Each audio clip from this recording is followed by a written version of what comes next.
요엘은 하나님께로 돌아가야 된다, 이런 이야기를 하셨다 말씀을 배웠죠. 이제라도 늦지 않았다, 주님께로 돌아가자, 하나님께로 돌아가자, 이렇게 외친 선지자입니다. 상황이 굉장히 암울하고 또 힘들지만 아직도 기회가 있다라고 하는 이야기를 외쳤던 선지자가 요엘 선지자인데, 용서받을 기회가 남아있다는 희망을 우리에게 주는 선지자였습니다. 근데 이 선지자가 오늘 하신 이 말씀은 우리가 하나님께로 돌아가게 되면 어떤 회복이 일어나게 될 것인지 그 회복에 대해서 쭉 설명해 둔 말씀이 이 18절에서부터 32절까지의 말씀입니다. 그 회복이 어떻게 일어나는지 한번 보세요. 먼저 18절에서부터 20절까지의 말씀에서는 우리 이스라엘 백성들을 하나님께서 아주 불쌍히 여기시며 긍휼히 보신다라는 말씀을 하고 있습니다. 만약에 너희들이 회개를 하게 되면 하나님은 반드시 그 땅을 사랑할 것이고 이스라엘 주민이 아닌 백성으로서 그들을 인정해 주고 불쌍히 여기시며 회복시켜 주실 것이다, 이렇게 선언을 하고 있습니다. 또 이 백성들에게 곡식과 포도주가 떨어지지 않도록 만들어 주겠다, 이렇게 이야기를 하고 있는데, 이 곡식과 포도주는 이스라엘 사람들이 먹는 가장 대표적인 음식이죠. 우리가 먹는 밥, 우리가 먹는 김치, 또 우리가 먹는 이런 여러 가지 한국 음식의 전통적인 가장 대표적인 음식과 마찬가지로 이 곡식과 포도주는 이스라엘의 먹는 일에 해당되는 것을 떨어지지 않게 해주겠다, 이렇게 말씀을 하시면서 또 소재와 전제가 끊어진 땅에서 하나님께서 이 율법을 잘 지키면 소재와 전제가 끊어지지 않도록 만들어 주겠다, 이렇게 말씀을 하고 있는데, 이 소재와 전제가 끊어지지 않겠다라고 하는 이 말씀은 무슨 말씀이냐면, 소재는 곡식, 그러니까 우리가 원래 이 제사를 드리면 소나 양이나 가난한 사람은 비둘기를 드리지 않습니까? 그런데 이 소재는 어떤 것이냐면 그런 피가 있는 제사가 아니라 피가 없는 제사를 소제라고 부릅니다. 그리고 이 소제는 감사제가 많습니다. 감사해서 마음을 다해서 정성을 다해서 드리는 제사가 소제라고 하는 거고, 전제라고 하는 것은 바울 사도가 내가 전제와 같이 부음이 되고 라고 하는 말씀을 하셨을 때 썼던 제사의 방법인데, 전제는 부어서 드리는 제사를 얘기합니다. 그러니까 이 포도주와 같이 마실 그 액체가 되어 있는 그 제물을 하나님의 제단에 부어 드리는 것, 그게 전제라고 하는 겁니다. 그래서 영어로는 전제는 드링크 오퍼링이라고 하고, 소제는 그레인 오퍼링이라고 해서 곡식을 드리는 거, 또 액체를 부어 드리는 거. 그러니까 전제는 포도주와 같은 것을 부어 드리는 거가 되겠지요. 소제는 곡식 가루 같은 것을 잘 빻아서 먹을 수 있도록 만든 다음에 하나님 앞에 드리는 감사제가 된다. 이런 것들이 떨어지지 않겠다라고 하는 말씀은 우리에게 먹을 것이 늘 넉넉하게 있게 만들어 주겠다, 이 약속이죠. 그러니까 하나님께서는 우리의 생활을 풍요롭게 만들어 주시겠다라고 하는 약속이고, 또 하나님이 이스라엘 백성들이 돌아오게 된다면 강력한 군대가 그들을 몰살하지 못하고 땅에 묻지도 못하도록 만들어 주겠다, 이렇게 말씀을 하시면서 우리 삶에 승리하고 승리하지 못하는 그 가장 큰 이유는 내가 하나님께 돌아오느냐 하나님께 돌아오지 않느냐, 이걸 가지고 바르게 섬기는 사람에게는 하나님이 풍성함을 더하여 주시겠다라고 하는 약속을 18절, 19절, 20절에서 말씀하고 있는 겁니다. 그 다음에 이제 21절에서부터 27절까지 말씀의 내용은 뭘 얘기하느냐면 모든 것이 다 회복된다라는 말씀입니다. 우리에게 꼭 필요한 말씀이죠. 우리 대한민국의 믿음이 회복되게 해 주시옵소서. 우리 대한민국의 경제가 회복되게 하여 주시옵소서. 우리 모두가 다시 그 옛날 1970년, 80년대 때 뜨거웠던 열정을 가졌던 신앙의 모습들을 회복할 수 있도록 도와주세요. 이렇게 우리들이 기도하고 있는데, 이 21절에서부터 7절까지의 말씀에는 하나도 빠짐없이 모든 피해가 복구되고 회복된다는 말씀을 하고 있습니다.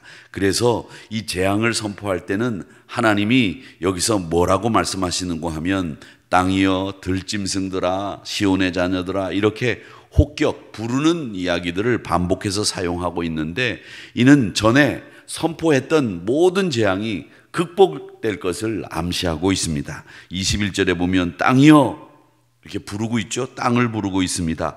들짐승들아 부르고 있지요. 시온의 자녀들아 이렇게 계속 부르고 있습니다. 이 부르는 이유는 뭐냐면 이제 돌아오너라, 돌아오게 해주겠다, 회복시켜 주겠다, 이 말씀을 하고 있는 거거든요.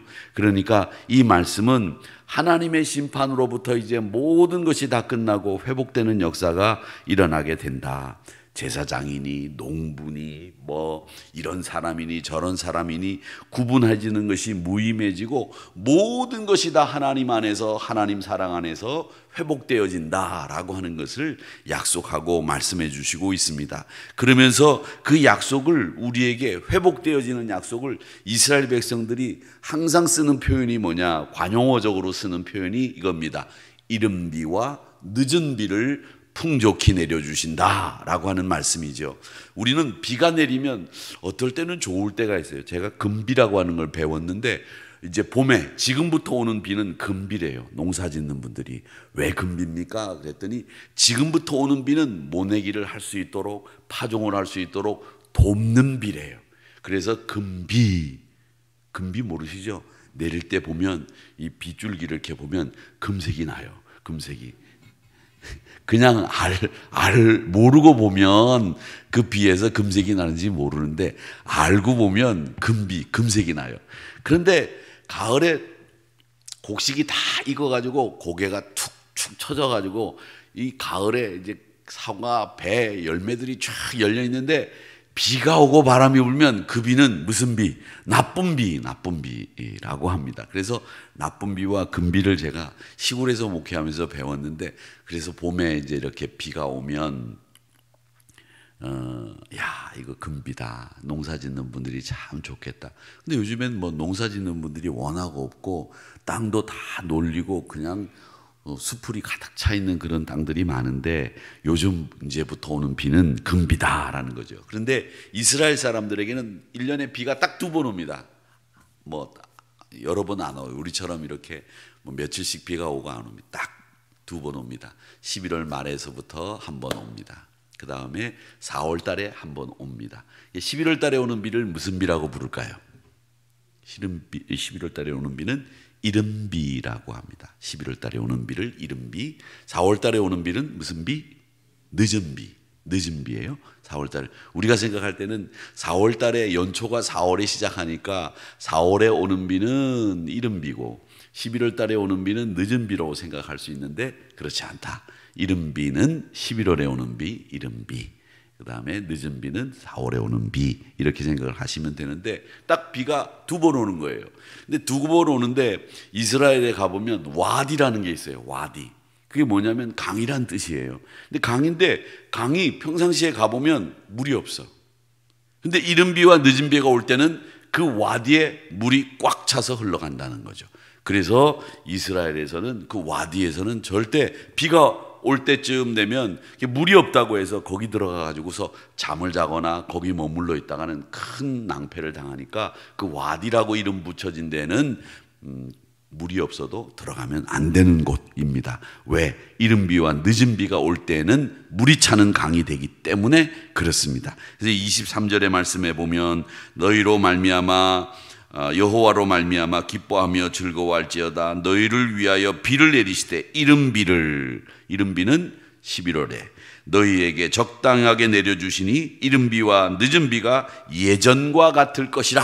이 말씀은 모든 것이 회복된다라고 하는 관용적인 약속의 표현이다라고 하는 겁니다. 그러면서 24절에는 우리 독에 세포도주와 기름이 넘치게 하시고 소재와 전제가 회복될 것이다. 그리고 25절에는 재앙의 상처가 회복될 것이다. 그리고 내 백성들이 수치를 당하지 아니하리로다. 26절 말씀에 그렇게 이야기를 하고 있습니다. 이 회복의 역사가 여러분 삶 속에서도 일어나기를 주님의 이름으로 축복합니다.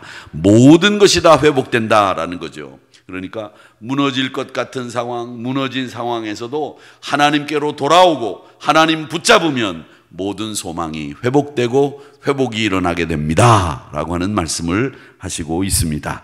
자, 그러면서 28절에서부터 32절까지 말씀에서는 우리 하나님이 함께 하시고 보호하신다는 약속의 말씀을 하고 있습니다. 모든 것이 다 파괴되며 모든 것이 다 없어질지라도 하나님이 모든 것을 회복시켜 주시고 함께 하신다라고 하는 이야기를 하면서 그 함께 한다고 하는 약속의 말씀을 28절에서 이야기하고 있죠. 28절의 말씀은 우리가 굉장히 많이 찬양으로 불렀던 노래죠.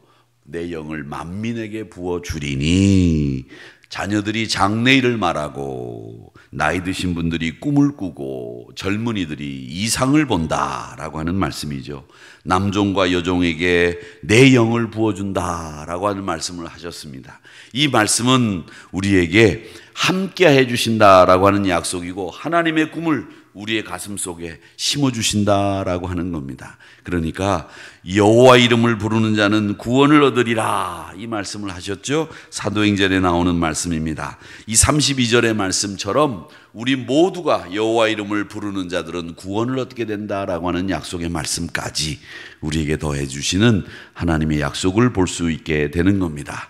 하나님을 믿는 자는 구원의 은혜를 입습니다. 하나님은 의인과 악인을 같이 취급하지 않으시기 때문에 주의 이름을 부르는 자들은 꼭 해를 당하지 않고 구원받는다는 약속을 해주신다는 거 기억해 주시기를 바라고, 우리 주님이 부어주시는 기도의 권능 그리고 성령의 권능 힘입어서 오늘 하루도 보호와 하나님의 함께 하심이 바라고, 여러분 삶 속에 모든 것이 회복되는 역사가 이 요엘서 2장의 말씀처럼 일어나게 되는 역사가 있기를 주님의 이름으로 축복합니다.